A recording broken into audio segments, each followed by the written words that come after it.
Baik, Assalamualaikum warahmatullahi wabarakatuh. Ya terhormat kepada dosen pengampu mata kuliah dari praktik dan pelaporan bisnis dan berkelanjutan. Jadi di sini saya Prima Dana Nirwana sebagai presenter ingin mempresentasikan yaitu terkait rekomendasi pelaporan yang diberikan kepada perusahaan. Baik, untuk pertanyaan yang pertama di sini itu yaitu terkait tren pelaporan keberlanjutan terintegrasi yang ada di Indonesia. Jadi apa? Tren pelaporan keberlanjutan yang terintegrasi di Indonesia itu mengalami suatu peningkatan yang besar dalam beberapa tahun terakhir. Artinya perusahaan-perusahaan terutama di Indonesia semakin banyak yang menyampaikan informasi tentang bagaimana mereka itu mempengaruhi lingkungan, kemudian sosial, dan juga cara perusahaan itu mengelola perusahaan mereka sendiri. Dan di sini ada beberapa alasan mengapa hal ini itu terjadi. Jadi yang pertama itu eh, ada regulasi pemerintah. Jadi pemerintah Indonesia di sini membuat aturan yang mendorong perusahaan itu untuk melaporkan informasi keberlanjutan mereka.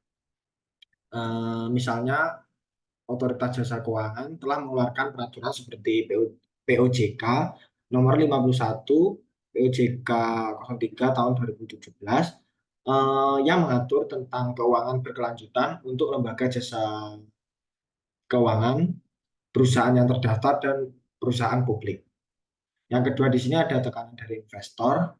Jadi investor di sini itu juga turut berperan dalam mendorong perusahaan untuk lebih transparan tentang keberlanjutan. Jadi di sini mereka lebih memilih untuk berinvestasi di perusahaan yang bertanggung jawab terhadap lingkungan dan juga masyarakat. Dan yang ketiga di sini ada kesadaran publik.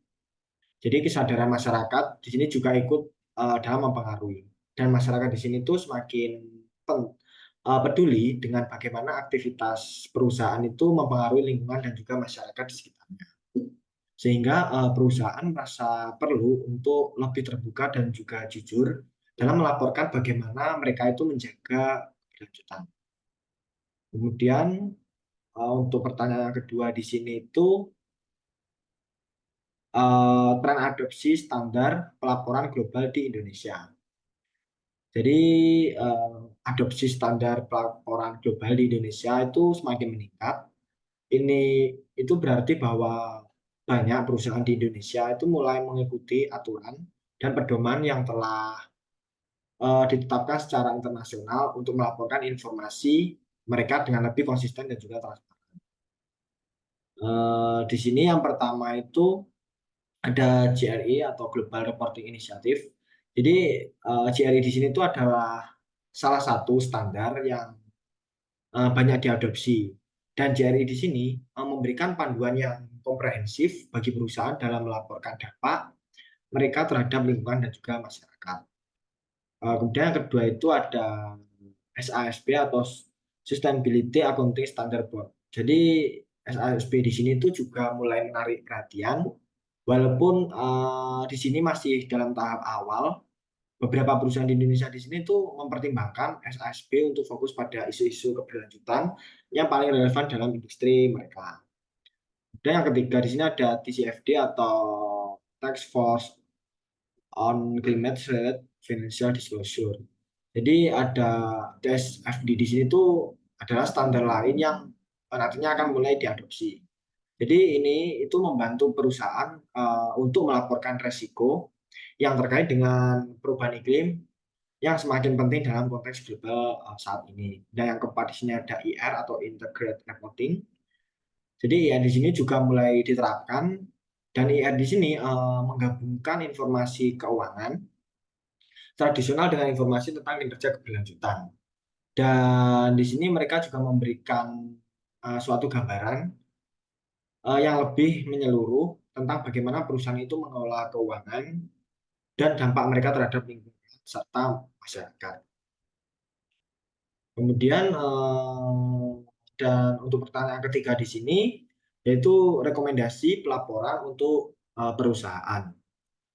Jadi berikut di sini adalah rekomendasi pelaporan yang bisa diberikan kepada perusahaan untuk meningkatkan transparansi dan juga akuntabilitas dalam pelaporan keberlanjutan mereka. Dan di sini itu ada yang pertama mengadopsi standar pelaporan global yang diakui. Jadi saya sarankan perusahaan itu menggunakan standar pelaporan keberlanjutan yang terutama sudah diakui oleh secara global. Dan untuk contoh standar yang nantinya akan dipertimbangkan yaitu yang sebelumnya sudah saya sebutkan ada GRI, kemudian SASB, kemudian TCFD dan juga IR.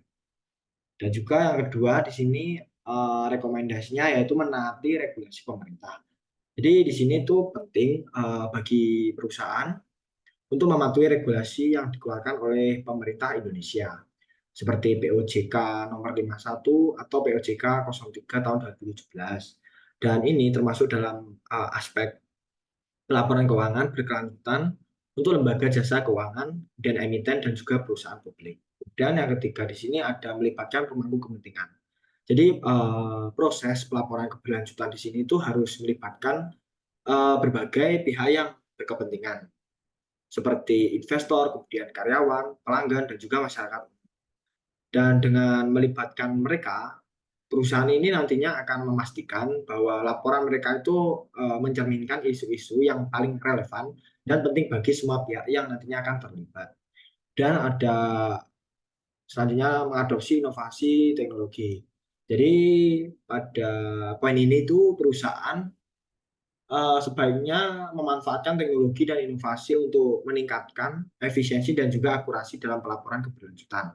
Contohnya kayak menggunakan perangkat lunak dalam pelaporan ESG atau environmental, sosial dan juga governance. Yang nantinya dengan ini dapat mengumpulkan data secara otomatis dan juga menghasilkan laporan yang lebih komprehensif dan juga mudah dipahami. Baik, sekian dari presentasi saya. Bila ada kesalahan, mohon maaf. Saya akhiri. Wassalamualaikum warahmatullahi wabarakatuh.